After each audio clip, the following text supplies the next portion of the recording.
red hot candies in it. Yeah, And that would just about kill Jay. Oh, they went off the wall with it, but had so much fun.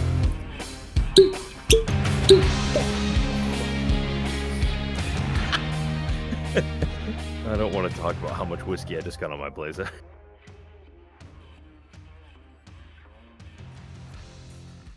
hey everyone, thank you for stopping on by for your dose of weekly whiskey with John and Jay. It's Jay here from whiskeyraiders.com. John is out, but he will join us for the interview shortly. Before we go ahead and dive on in, I want to go ahead and thank our audio sponsor, which is Mackie. You can find them at Mackie Gear on Instagram.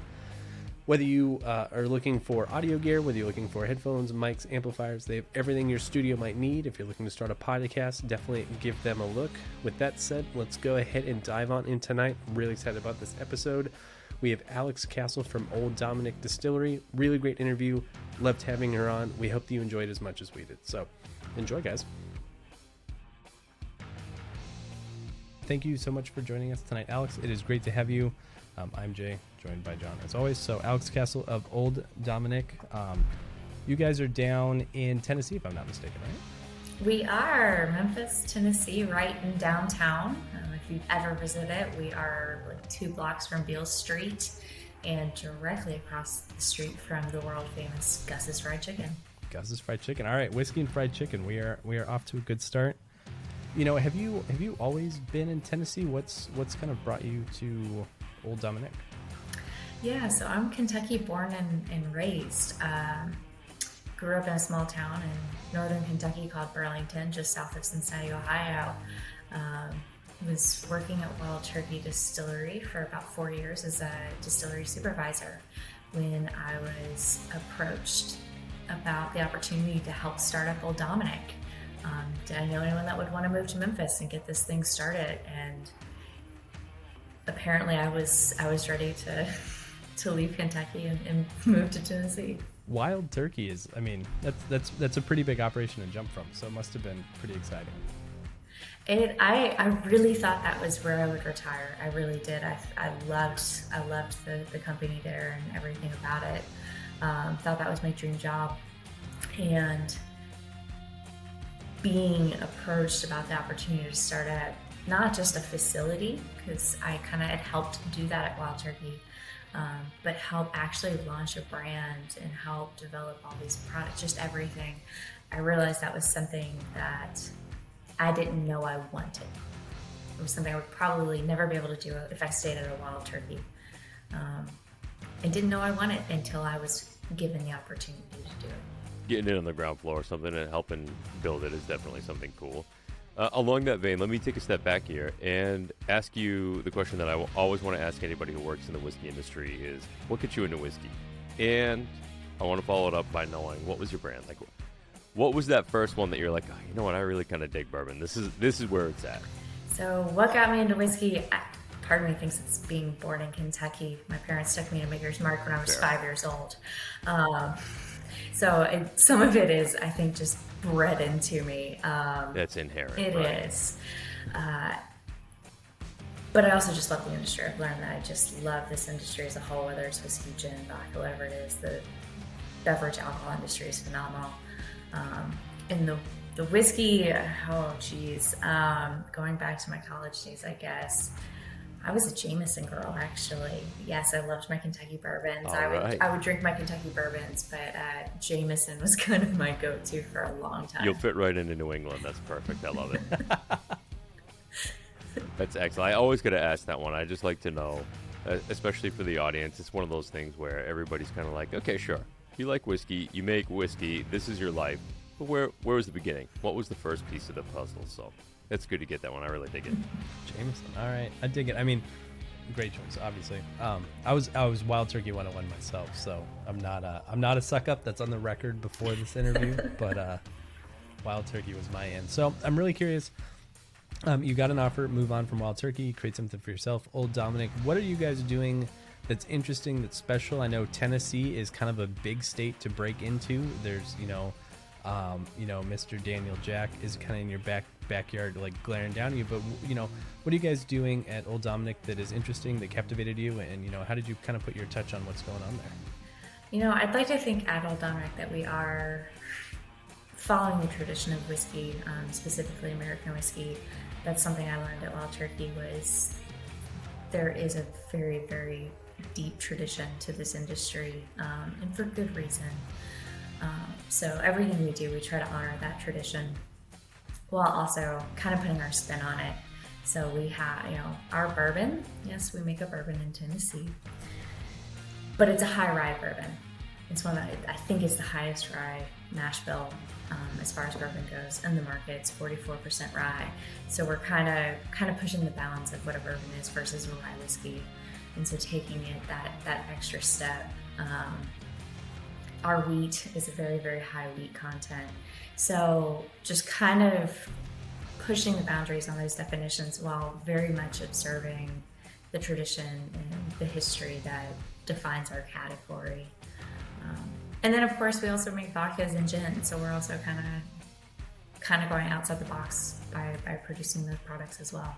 So are you directly involved with that entire portfolio? I mean, are you crafting the gin, digging through the botanicals, and coming up with that recipe? I am. The gin, what's the timeline on that one? Started developing it in, I believe it was 2017, finalized the liquid in 2018. And that was me just from scratch. We had nothing to go off of, no parameters. Our owners are honestly, they're beer drinkers. They're from the Budweiser days, so they don't know what gin is. So they're not giving me guidelines. And then we finally were able to release. I came up with 2 different recipes, and we released one of them in 2020. And so that was completely from scratch.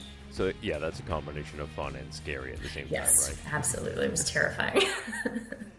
It's funny Perfect. You mentioned the gin because, you would think, John and I are both whiskey drinkers. We've been whiskey drinkers for a long time. I work in whiskey now, and the way I actually initially found Old Dominick was looking through new gins that were on the shelf. So it's funny that you mentioned the gin part, because that's actually how I was like Old Dominick, do they make whiskey too? I was like, oh yeah, they do. And so gin was my kind of intro to Old Dominick, which I think is really interesting. That's fantastic. We're so proud of that product. Sucks that it got released in February, March of 2020, because it did not get much of a release. Hell of a time to launch a new product. Oh yeah, that's brutal. So how much of what you guys are doing is experiment, and how much of it is sort of tried and true? We know this is good. We like this. Let's run it. What's the balance there? I would say right now, because we're gearing up for our estate-produced whiskey, our Tennessee whiskey. That's going to be our flagship. We're gearing up for that release next year, and so right now, our focus from a production standpoint is the tried and true. We are focusing on our wheat whiskey, our high rye bourbon, our Tennessee whiskey mash bills, getting as many barrels filled as we can. While also, because our gin kind of is getting launched this year, really making sure we get that in the marketplace, as well as our vodka. So right now we're really, really heavily focused on tried and true. I would say the last 2 years, 3 years have given us plenty of space to have fun with the experimental side of things. That's where our R&D line of products came from, which is how the gin originally came out in 2018, was through that. And those are distillery only. They're kind of a fun runway for me to do whatever I want to do from a product development standpoint.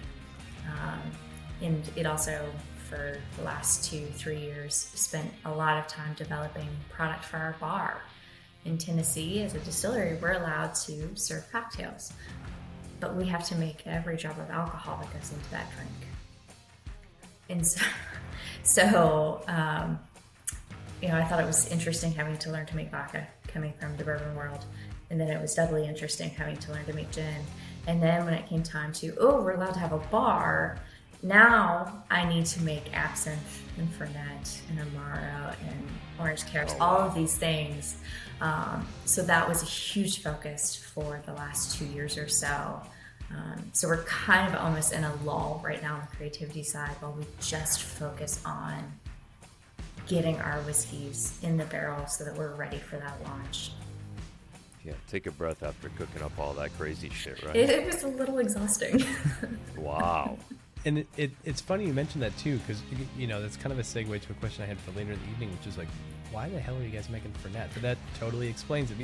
And I support it. Up here in the Midwest, everyone's doing a shot at Fernet for any reason whatsoever, it seems like. But in that same vein with product development, I'm curious, you guys have extremely high wheat in your wheat whiskey. It's an 83%, and you have extremely high rye in your high rye bourbon, 44%. What led you guys to go, I won't say to that extreme, but those are pretty prominent mash bills. What led you guys there, and what did you learn in working with those kind of off-kilter, solutions?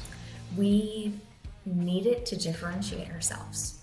So you have to think, when the Canales decided to start this project in 2013, 2014, I don't even know how many distilleries were coming online at that time. Whiskey was going crazy at that point, and every day there seemed to be a new brand, another product coming out. And so it was, how do we enter this whiskey category that is exploding and be able to stand out? What is going to make us different other than being in Tennessee? What's unique to us? And one of the easiest things we could come up with was the mash bill. What makes us stand out? So the high rye bourbon came because I love rye whiskey, but also rye whiskey is a very popular category. There's not a ton in the category. And even in the category, it's not very diversified. A lot of that juice comes from one or two locations. Right. We know what we're talking about, and they do a damn good job. But there's not much out there. And so this is kind of a way to play in the rye whiskey category without being in the rye whiskey category. Kind of is the best of both worlds. And then the wheat, again, in 2013, 2014, that category really didn't exist. You had Bernheim and maybe one other one or something. It was not much there. And so it was one of those, okay, let's take a gamble. Let's go ahead and start producing for this category in the hopes that maybe it will actually become something by the time the product is ready. And I guess it's still a bit of a gamble because that category is still very much in development at this point. But that's really what it was trying to find those open areas in these different categories that maybe if we got in at the right time, we could make a big enough splash and kind of own that little area. It's fascinating that you kind of mentioned that. So I'm drinking your high rye here right now. And the first thing I noticed is, initially it's extremely rye forward. You're like, oh boy, this big spicy. And I noticed it has a nice big bourbon finish, which I typically notice going the other way, right? Like things that are high rye are bourbon sweetness up front, and then you get that mellow wood character and then a big spicy finish. And that kind of goes the other way here, which I think is fun. And you mentioned R&D here, so I'm a little bit curious. I'm still sipping the high rye, but I have something in front of me that I haven't seen from a producer before, and that is a Memphis Toddy. And I'm curious, that's not a crowded market segment as far as I'm aware. So what is a Memphis Toddy, and why, how are you guys producing it? What brought on this? This is kind of a skunk works feel for me, so I'm really interested to hear about it. Yeah, so the Memphis Toddy is a flavored bourbon. That's the best way to describe it. And it's what we call a heritage product for us. So our brand dates back to the 1800s, before Prohibition. And during that time, there was a product called the Dominic Toddy. We actually had a bottle of it, full, wax sealed, back in 2013, 2014. And could not find a recipe for it. I have all these records, all these things, ledger books, and we couldn't find a freaking recipe to save our lives. But the Canales knew that this is something that they wanted to try and bring back, because it was clear from old advertisements that we had that claimed that all of the best doctors in Memphis recommended it. Something you could never get away with today. They knew they wanted to bring it back and let that be part of the revitalization story. And so we actually had that product, that liquid, sent to a lab in California where we were able to reverse engineer it. They were able to kind of figure out what botanicals, what ingredients were present in that bottle. And then just through trial and error, taste test, came up with the formula that we have today. And it's cinnamon, clove, black pepper, cardamom, citrus peel. It's fall in a bottle. It's Christmas in a bottle. And what's great is you don't have to do anything with it. You literally pour it over ice and you're good, or serve it warm and you're done. There's no work involved. That's really nice. It smells kind of, it's got a cinnamon potpourri kind of nose to it. Now I was kind of impressed. It's not like super sweet. Like it's just sweet enough that like you can tell some ice, some dilution's going to do well.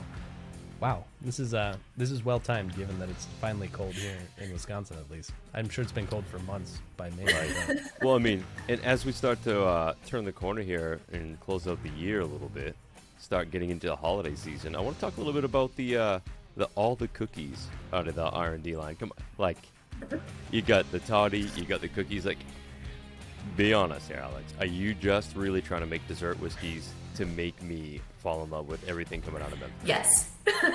Okay. Okay. No, I'm gonna start to believe you because I mean we're talking cinnamon flavors, snickerdoodles, like all the things that are screaming holidays. Please tear off that Band-Aid for us. Let's know a little bit more about it. Yeah, so all the cookies bourbon, it is one of the releases in our R&D distillery only line. That looks like that. Oh, why, yes it does. And so that line started with our gins, and we had a barrel rested gin, and we did some coffee infused vodka. And then in 2019, I partnered with one of our local breweries, Meddlesome Brewery. And really, I've worked with all of our breweries in Memphis. Almost all of them have taken barrels from us. But Meddlesome had the most fun with it. They took, I think, 14 barrels or something like that. And that first year made, I think it was 4 or 5 different beers.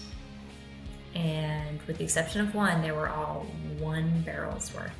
But they went crazy with it. One of them had, I forget how many pounds of red hot candies in it. And that would just about kill like it just they went off the wall with it, but had so much fun with it. And one of the beers they did was all the cookies ale, and it was a cinnamon oatmeal raisin cookie ale. Okay. And while they had it in the barrel, they had me come out and try all of them. They wanted to know which ones I liked and asked, would you want any of these barrels back? I said, I don't know. I don't know how I feel about this. But what do we have to lose? What's 1 barrel of whiskey in the grand scheme of things if it works out? And so I picked all the cookies, and then I picked, I think it was Devil's Water at the time. It was a Belgian strong ale. And all the cookies, it could have gone horribly wrong. but it didn't. It ended up becoming liquid oatmeal raisin cookie in bourbon form. And of course, we launched it back in March of 2020. Right. Perfect time to be launching new products, as we discovered. So it didn't get the splash that it deserved, but we still sold out. And so Meddlesome did that beer again a year later, and I decided to go ahead and take that barrel again and do it for a second time. We did age them differently. The first year we only aged it in the barrel for 2 weeks. This year, because of a snowstorm that hit and kept me from the distillery for a week, it aged for 4 weeks. Nice. Okay. But still has a ton of bourbon characteristic while also getting the cinnamon and the oatmeal and the raisin, all of the characteristics that were so great from the beer. And they complement each other beautifully. We keep setting you up to look like all you do is R&D and tinker. 3 times now we've tried to give you a good opportunity to be like, no, this is how we make great whiskey, and this is why our whiskey's great. And then I'm just like, but wait a minute, damn it, I want cookies. Okay. That's my favorite product. I love all of our products, but all the cookies is still my favorite one that we've ever done. That's awesome. So are these just a fun distraction, or is this something that you're like thinking ahead of time? I really want to make something weird. And this could be a 1-word answer. It could be very simple.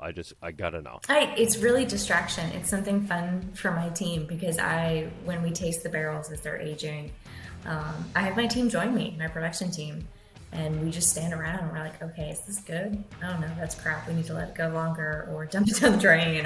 So it's a great opportunity for me to be able to bring my team into the R&D side of things, whereas normally I just need them to make whiskey. gets them involved.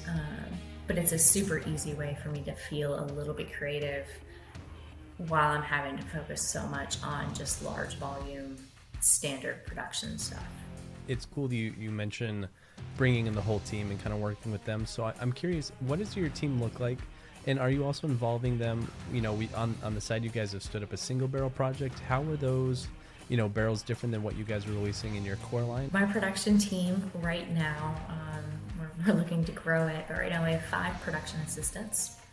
Or really, I guess it's 4 plus our maintenance lead, and then I have a production manager who just started back in June. So very, very small team. We are 5 days a week, 1 shift. And when it comes to like the day-to-day, they're the ones that make this happen. They're the ones that produce every barrel of whiskey. They're the ones that make every batch of gin at this point, and they're charged with making sure we maintain that consistency from batch to batch to batch. And when it comes to the single barrel, right now, I'm the only one that's evaluating those barrels. Being in West Tennessee, we don't have distilleries out here. It's kind of just us. So when it comes to staffing our facility, it's a challenge. I don't really have the luxury of getting to bring in people with industry experience. Out of 6 people outside of myself on the team right now, 2 of them had experience. Our production manager, who I recruited from New York, and then one of my production assistants who just happened to be living in Nashville working for another distillery and wanted to move to Memphis. So right now, I'm just trying to develop them. My goal is to get them to where they can evaluate barrels with me, and we can really look at tag teaming barrel selections and things like that. But right now we are still such a small and such a young team that part of it, trying to decide what is a single barrel, still falls on me. Yeah. Well, I mean, that's good though, right? I mean, that ties into what you said earlier, how you wanted to get into the ground floor and create something and build and get to enjoy it. And what better way than, sort of handcrafting your own team, developing the processes together and moving forward as like one big unit of everybody who's sort of got the same vision for what you want to do. I think that's cool. I would like a little more experience, but that's selfishly. You'll get there. Yeah, that's right. It comes with time. And I mean, that's an excellent segue. I'm always curious. We talk about, people seem to view Kentucky as, there's the big boys and there's tons of middle-sized distilleries, and they don't really seem to view it as an uphill battle for, pretty much anyone that decides they want to start making whiskey. But when you're talking about Tennessee, like, that's a very different chore. Like, when you talk about Tennessee whiskey, there's one brand that people who don't know anything about whiskey think about, and then if you get people who kind of know about whiskey, there's 2 brands they think about.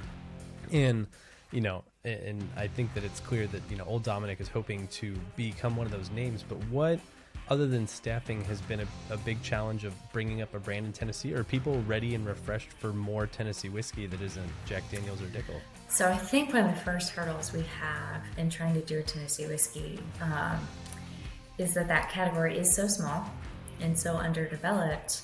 People don't really know what it is.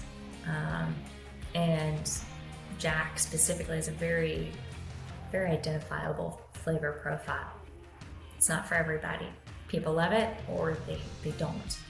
And so that, I think, is a category challenge. Is just because Jack did it that way doesn't mean that that's what the category is. And so we're having to educate and overcome that and say, no, Tennessee whiskey can be so much more. Just like Kentucky bourbon is so much more than Makers. It's so much more than Woodford. So much more than Wild Turkey. You can have all of these and you can appreciate every single one of them.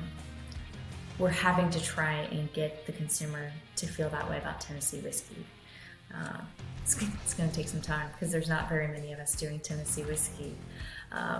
So that probably is the biggest hurdle, is just getting people to open up about it and be open to other types of Tennessee whiskey.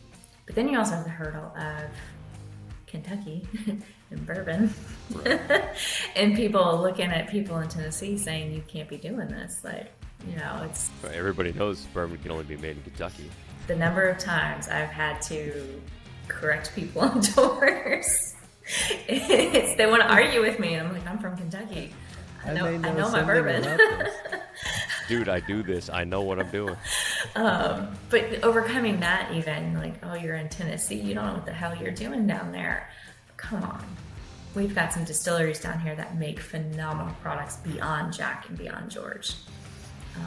And so it's just kind of getting the state's reputation to a place where then our individual distilleries can benefit from that reputation and hopefully flourish from that. I am actually curious. So, you guys are obviously, you're born in Tennessee. You guys are expanding rapidly, either horizontally or vertically, if the R&D, side is to say anything about it. But what states are you guys currently available in? Are you guys Tennessee only? Are you distillery only? Can they expect to see your stuff on shelves near them? What's kind of the deal with distribution there? Our website, olddominick.com, does have a section on there where to find us. You're able to put in your zip code and it will tell you what SKUs are available and where. But we are across the state of Tennessee. We're in Kentucky. Only certain SKUs, though. Our vodkas and our toddy are not available in Kentucky, but the Huling line is and our gin is. We are, I believe it's the full portfolio in Georgia. We're in South Carolina, or at least parts of South Carolina. We're in Central Florida. We're in Mississippi, Missouri, Arkansas, Wisconsin, part of Wyoming, Texas. So for the most part, Southeast, but a couple random states in there. Hey, this random northerner thanks you. That's it's not usual that Wisconsin is the randomly included state. Yeah, seriously. List. Still not sure how we selected Wisconsin. We were like, those people drink a lot. Like, all right, it's old. Yeah. I think someone wanted an excuse to go to a Green Bay game or something. I don't know. All right. Well, thank you guys so much for joining us. This was a really fun interview. We love having Alex Castle in the studio. She's so genuine, humble, talented, really cool time.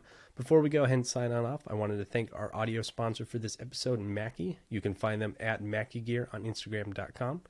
If you enjoyed this episode, you can go ahead and find more information on what John and I are doing. I'm Jay from Whiskey Raiders. After all, we're the Rotten Tomatoes of whiskey. John is at the Bourbon Finder. If you'd like to join our community, you can visit our websites, follow us on Instagram, or join us at patreon.com/thewhiskeynet. Thanks, guys.